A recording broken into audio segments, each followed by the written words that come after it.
우리 좌우에 계신 분들에게 인사하겠습니다. 사랑합니다. 축복합니다.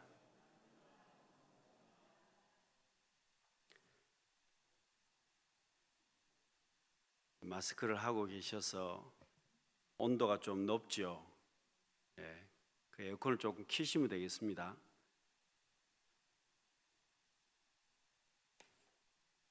우리 제목이 비판인데 우리가 1번 같이 한번 읽어보겠습니다. 시작. 우리가 그 사람의 전체를 알 수 없기에 함부로 비판하지 말라. 우리가 남을 비판하지 말아야 하는 것은 우리가 그 사람의 전체를 알 수 없기 때문이다. 부분적으로 보는 것으로는 우리의 판단이 정확하지 않다. 본문인데요. 다시 한번 읽어보겠습니다. 1절 2절입니다. 비판을 받지 아니하려거든 비판하지 말라. 너희가 비판하는 그 비판으로 너희가 비판을 받을 것이요 너희가 헤아리는 그 헤아림으로 너희가 헤아림을 받을 것이니라. 아멘. 여러분, 탈무드에서는 남을 비판하는 것을 살인보다도 더 위험하다 그렇게 이야기를 했습니다. 이유인즉 그렇습니다. 살인은 한 사람만 죽이게 되는 경우가 대부분이지만 비판은 최소 3명을 죽인다는 겁니다. 3명이 누구이겠습니까? 본인 말하는 본인과 그리고 도마에 오르는 상대방 그리고 그걸 듣고 있는 사람까지 다 죽인다는 겁니다. 그래서 살인보다 어떤 면에서 이 비판하는 것, 비방하는 것이 훨씬 더 위험하기도 하다 그렇게 이야기를 했습니다. 여러분, 사도 바울이 이 로마서 2장에서 유대인들을 질책을 많이 했습니다. 질책을 한 이유가 뭐냐 하면 너희들이 결코 이방인들보다 의롭지 않다는 겁니다. 지금 유대인들이 이방인들보다 훨씬 의롭다고 이야기를 하지만 너희도 하나님 앞에 똑같은 죄인들이다. 그렇게 바울이 질책을 했습니다. 여러분, 사도 바울이 유대인들을 질책한 대표적인 이유가 바로 남을 판단하는 것 때문이었습니다. 여러분, 유대인들이 남을 판단하고 유대인들만 비판했다는 것이 아니라 여러분, 유대인들뿐만 아니라 오늘 우리도 마찬가지입니다. 여러분, 오늘 우리 역시도 이 비판하는 성향을 다 가지고 있습니다. 여러분, 신앙적인 면에서도 그렇습니다. 여러분, 내가 오랫동안 신앙생활을 했으면 오랫동안 신앙생활을 한 사람일수록 더 이 비판적인 시각을 가질 수도 있습니다. 여러분, 우리가 남을 함부로 비판하지 말아야 되는 것은 그 사람 전체를 내가 알 수 없다는 겁니다. 여러분, 내가 그 사람의 환경이나 그 사람의 입장이 되어 보지 않고서는 그 사람의 전체를 알지 못하고서는 온전한 비판을 하기 어렵다는 뜻입니다. 여러분, 부분적으로 보면 알 수 없다는 겁니다. 내가 저 사람에 대해서 부분적으로 한쪽 면만 보아서는 온전한 저 사람에 대해서 알 수 없기 때문에 함부로 그 사람을 비판할 수 없다는 뜻입니다. 여러분, 사람들은 살아오는 환경이 다 다릅니다. 살아온 환경이 다 다르고 배경들이 다 다르기 때문에 여러분, 내가 어떻게 살아왔느냐에 따라서 다른 시각을 쉽게 가지게 됩니다. 그렇기 때문에 여러분, 상대방에 대해서 비판적인 시각을 가지게 되면 잘못 알 수 있는 경우가 많다는 겁니다. 여러분, 가을이 되어서 나무들이 단풍이 있는 나무들이 있고 단풍이 없는 나무들이 있습니다. 색깔이 아름다운 나무들이 있고 볼품 없는 나무들이 있습니다. 여러분, 가을이 되어서 나무의 모습을 보면서 나무가 볼품이 없으면 저 나무가 왜 저렇게 볼품이 없느냐고 우리가 비판할 수 있습니다. 그런데 여러분, 함부로 비판하기 어려운 것이 사과나무를 예를 들면 여러분, 사과나무는 봄에 열매를 달아서 가을에 겨울이 되기 전에 열매를 수확하기 때문에 여러분, 열매를 수확하고 나면 나무가 어떻습니까? 정말 볼품이 없어집니다. 단풍나무와는 또 다르다는 겁니다. 여러분, 사계절 전체를 보지 않으면 그 나무에 대해서 제대로 알 수 없고 한 계절의 나무만 보고서는 그 나무 전체를 비판할 수 없다는 겁니다. 여러분, 사람도 마찬가지입니다. 한쪽 면만 보고 그 사람에 대해서 우리가 비판하기 어려운 것은 잘못하면 잘못 판단하게 될 가능성이 많고, 결국 오늘 예수님께서 하신 말씀처럼 형제의 눈 속에 있는 티는 보고 자기 눈 속에 있는 들보를 보지 못하는 그런 경우가 될 수밖에 없다는 겁니다. 여러분, 요즘 손을 자주 많이 씻으시는 분들이 많을 겁니다. 그동안 평생 손을 잘 안 씻다가 최근 몇 달에 평생 씻을 손을 다 씻는 분들도 아마 계실 겁니다. 근데 여러분, 우리 눈으로 보기에 이 손이 사실은 깨끗해 보입니다. 여러분, 눈으로 보기에 손이 깨끗해 보입니다만은 여러분, 이 손이라고 하는 것 역시도 눈으로 보기에는 정말 깨끗해 보이지만 여러분, 이 손을 배양지에 찍어 가지고 손을 이렇게 배양지에 찍어서 인큐베이터에 넣어서 그 미생물을 정폭을 시켜서 나중에 보게 되면 어떻게 될까요? 손에 내 눈에는 보이지 않지만 엄청난 세균이 있다는 겁니다. 여러분, 요즘 바이러스 때문에 사실은 우리가 손 씻기를 잘하고 계십니다만은 내 눈에는 깨끗한 것처럼 보여도 만일 여러분 현미경으로 들여다보면 여러 가지 균들이 많이 있다는 겁니다. 그래서 여러분, 우리가 남들을 보는 것 역시도 나 자신의 모습을 스스로 깨닫지 못하고 함부로 다른 사람에 대해서 비판하기 어렵다는 뜻입니다. 여러분, 남을 정죄하는 사람들의 특징 가운데 한 가지는 자기 자신의 인격에 대해서 자신의 인격이 삐뚤어진 것을 스스로 알지 못하고 다른 사람에 대해서 비판한다는 겁니다. 여러분, 자기 자신은 덜보가 있는데도 불구하고 다른 사람을 비판한다는 뜻입니다. 여러분, 우리가 비판을 잘하는 분들이 자주 쓰는 단어가 한 가지가 있습니다. 내가 틀린 말을 했느냐, 바른 말을 했지. 내가 바른 말을 했다는 겁니다. 입 바른 소리를 했다는 뜻입니다. 그런데 여러분, 내가 틀린 말을 했느냐, 바른 말을 했지 않느냐, 그렇게 말은 하지만 여러분, 자기가 보기에는 그것이 바른 말일 수도 있습니다. 그렇지만 전체적으로 보면 그것이 틀릴 수도 있다는 뜻입니다. 여러분, 한쪽 면만 보고 바른 말을 했다고 말을 하게 되면 전체적으로 보게 되면 틀린 말이 될 수도 있다는 뜻입니다.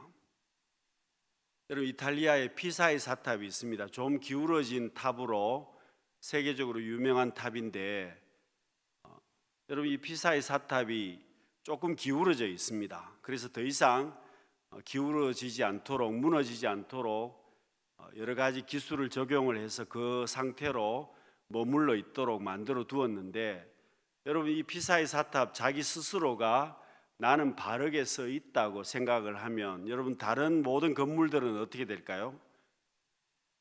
다른 모든 건물들은 삐딱하게 될 것입니다. 자기가 보는 시각에 따라서 달라질 수밖에 없는 겁니다. 문제는 본인이 이 피사의 사탑이 삐딱하게 되어 있는데 다른 모든 건물들이 바르게 되어 있는데도 불구하고 여러분, 삐딱하게 되어 있는 데서 보게 되면 다른 전체의 건물들이 다 삐딱하게 보일 것입니다.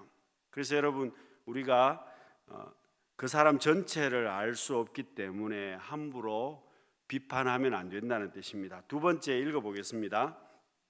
우리도 하나님의 심판대 앞에 서기 때문에 비판하면 안 된다.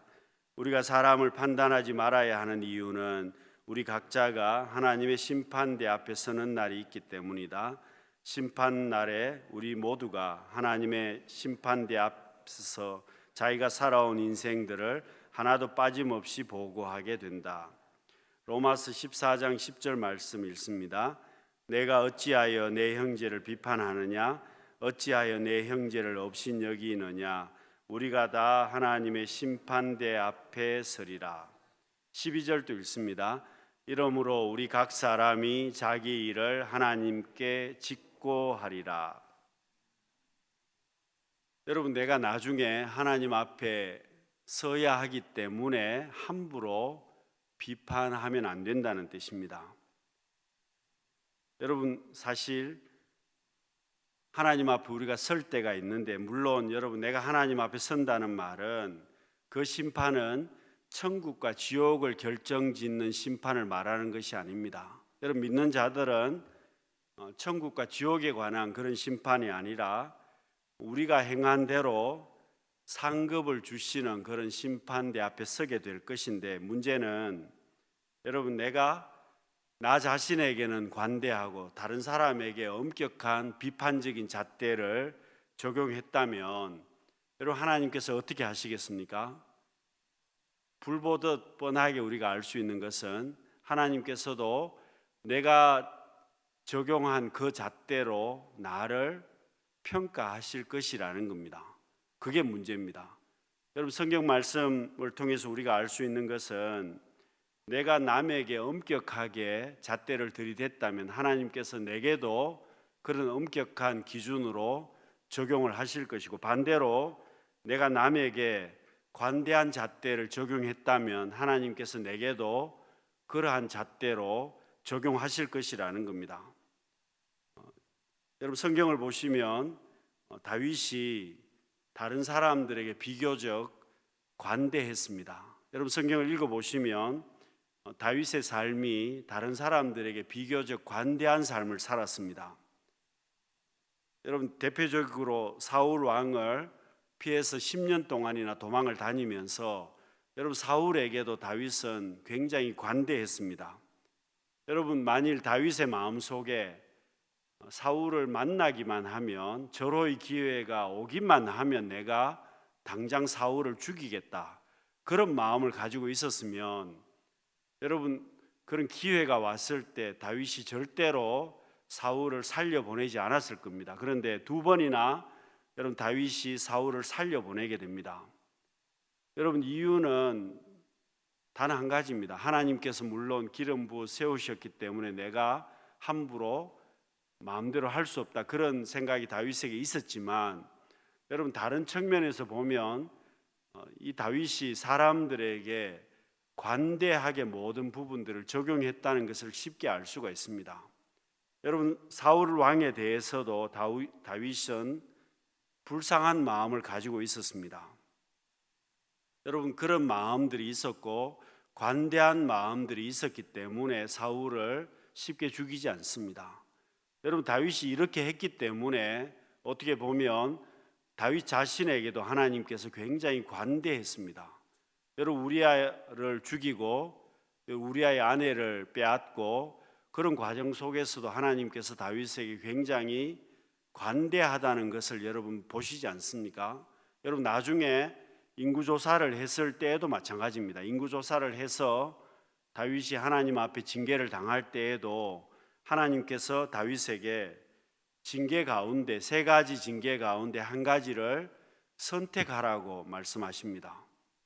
그냥 징계하시면 될 건데, 여러분, 다윗에게 하나님께서 굉장히 관대하게 하시는 것을 보게 됩니다. 여러분, 하나님께서 왜 이렇게 하시겠습니까?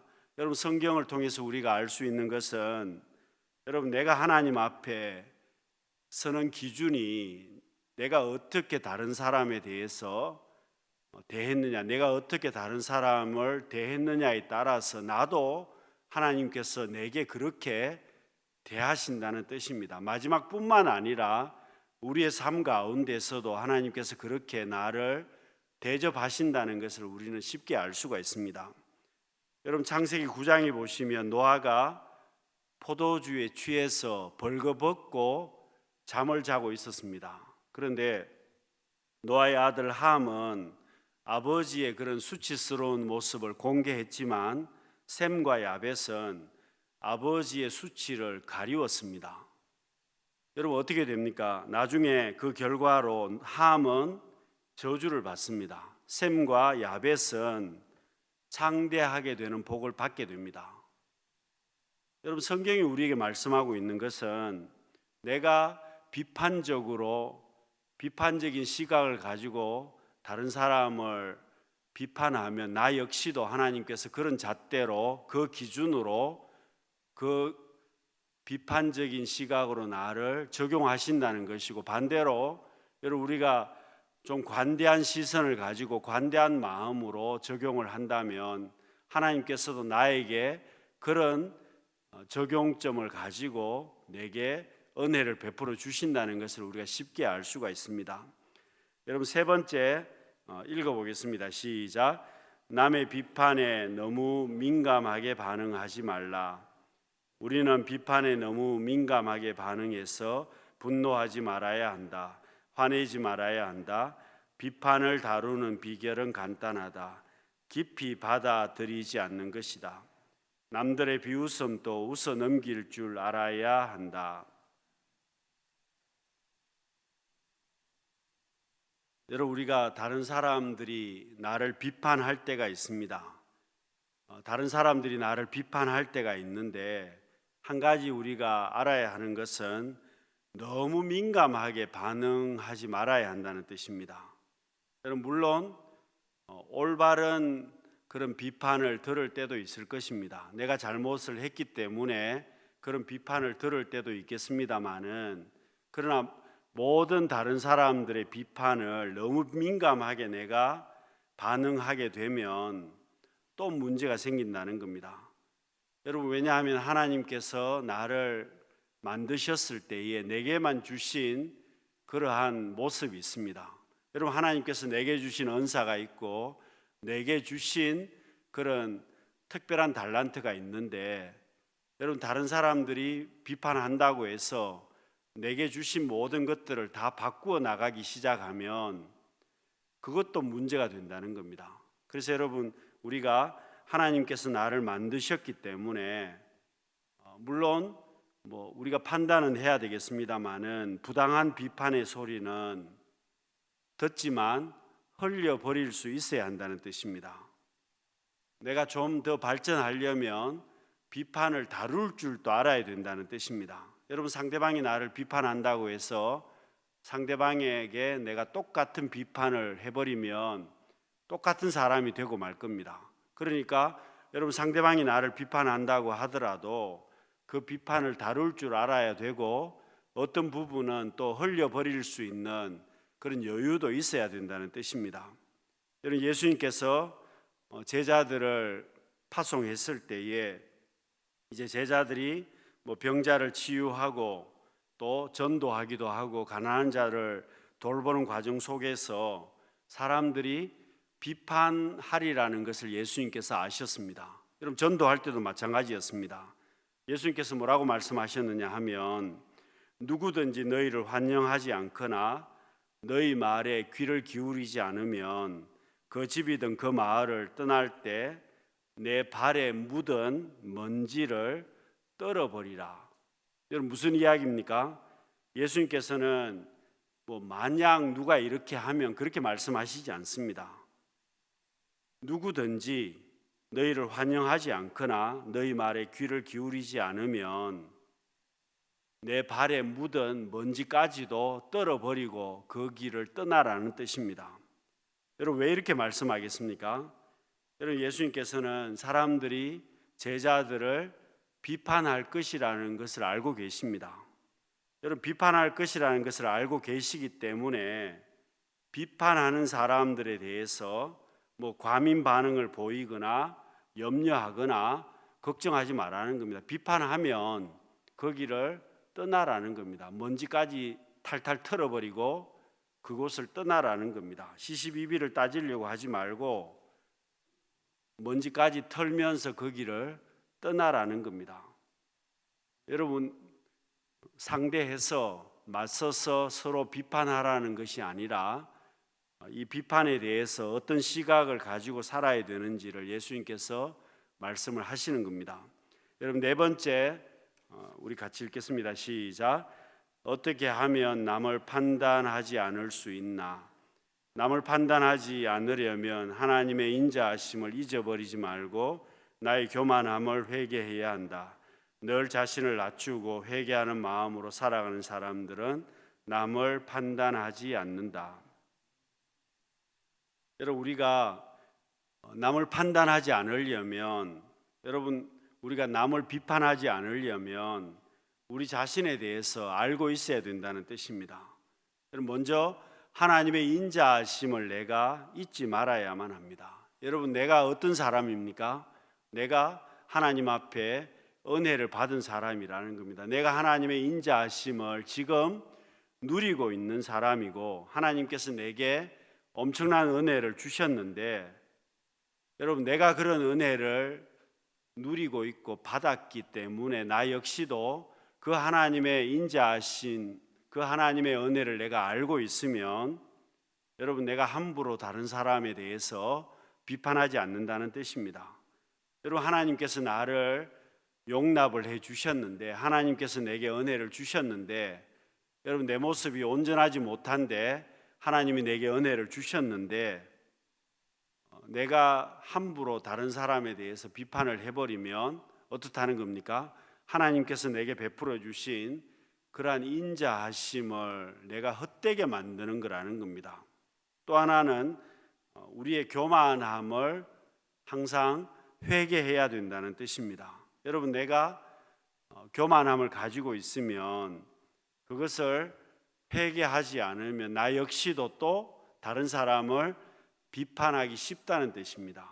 여러분, 내가 교만함을 계속 가지고 있으면 반드시 다른 사람을 판단하게 되어 있습니다. 여러분, 바리새인과 세리가 기도했습니다. 예수님께서 이 바리새인의 기도와 세리의 기도 가운데 어느 기도를 예수님께서 인정하셨습니까? 예수님께서는 세리의 기도를 하나님이 들으신다고 말씀하셨습니다.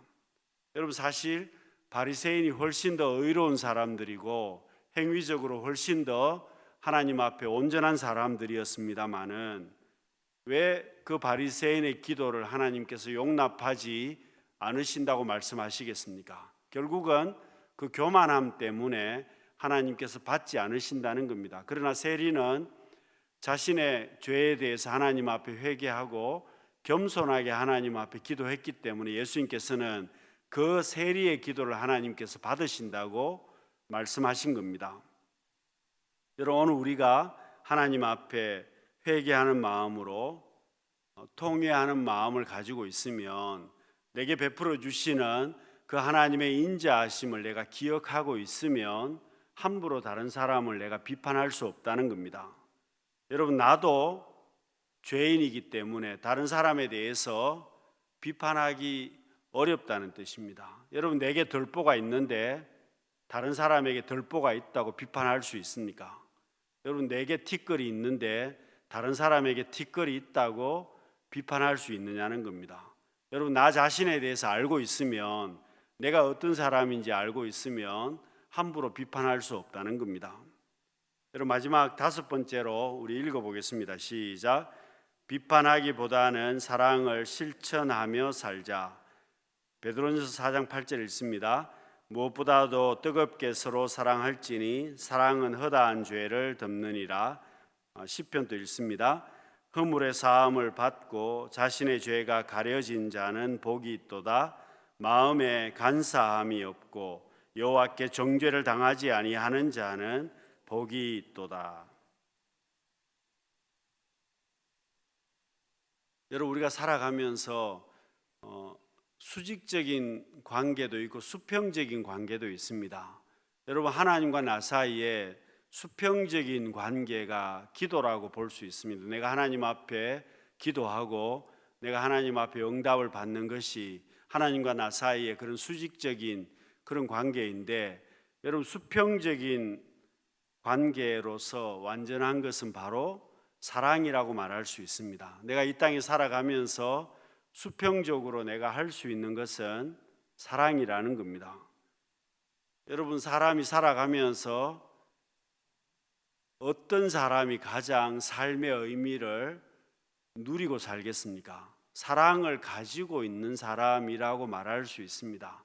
여러분, 그 사람의 삶 가운데 사랑함이 있으면 그 사람은 복된 인생을 지금 살고 있는 것입니다. 그러나 여러분, 우리가 아무리 좋은 환경에서 능력 있는 삶을 산다고 하더라도 여러분, 우리의 삶 가운데 사랑함이 없으면 그 삶은 온전치 못한 것입니다.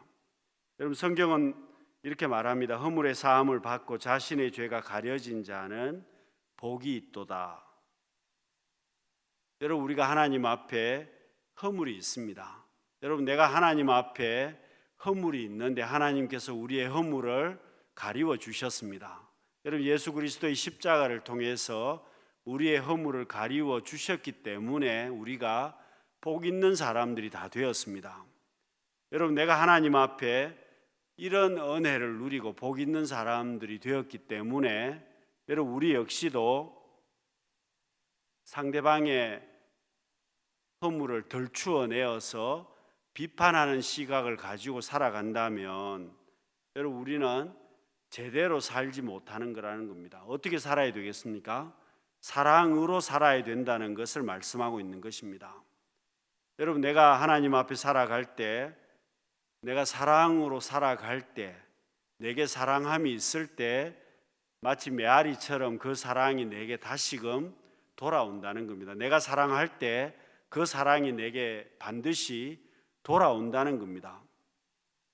여러분, 마태복음 7장 1절에 비판을 받지 아니하려거든 비판하지 말라 했습니다. 그런데 여러분, 우리가 하는 것은 무엇이든지 먼저 받기를 원합니다. 먼저 받고 받은 다음에 보내려고 합니다. 그런데 사실 사랑한다는 것은 여러분, 먼저 받고 보내는 것이 아니라 먼저 보내고 보내면 다시 돌아오게 되어 있는데, 여러분, 이 비판을 받지 아니하려거든 비판하지 말라, 이 말은 이 사랑의 관점에서 본다면 사랑을 받고 싶으면 먼저 사랑하라는 말로 적용할 수도 있습니다. 여러분, 내가 하나님 앞에 사랑을 받기를 원한다면 우리 역시도 그 사랑을 받을 만한 모습이 내게 있어야 되고 하나님의 은혜를 누릴 만한 그런 모습들이 내게 있어야 된다는 뜻입니다. 여러분, 우리가 살아가면서 사실 비판적인 시각을 가지고 살기는 쉽습니다. 여러분, 사랑하기보다는 비판하기가 훨씬 더 쉽습니다. 그렇지만 여러분, 하나님께서 우리에게 원하시는 것은 비판하기보다는 사랑하는 삶을 살기를 하나님께서 원하십니다. 여러분, 비판은 누구나 할 수 있습니다. 그렇지만 사랑하는 것은 더 어렵다는 겁니다. 비판하는 것보다 훨씬 더 어렵고, 여러분, 비판하는 것이 쉽습니까? 봉합하는 것이 쉽습니까? 여러분, 문제를 지적하고 비판하는 것은 훨씬 쉽습니다. 그러나 그 문제를 해결하고 봉합하는 것은 훨씬 더 어렵습니다. 여러분, 잘못을 지적하는 것은 쉽지만 그 잘못을 해결하고 사랑하는 것은 훨씬 더 어렵습니다. 여러분, 주님께서 우리에게 말씀하시는 것은, 여러분, 교회는 사실 죄인들이 모인 곳이 사실은 교회입니다. 의인들이 모인 곳이 아닙니다.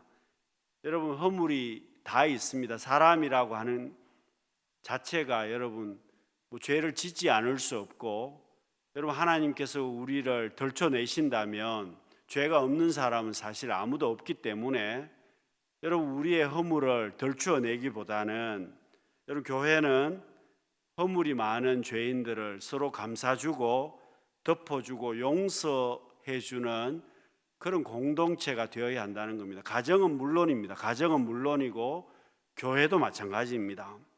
여러분, 우리가 비판하기 쉬운 시대를 살고 있습니다.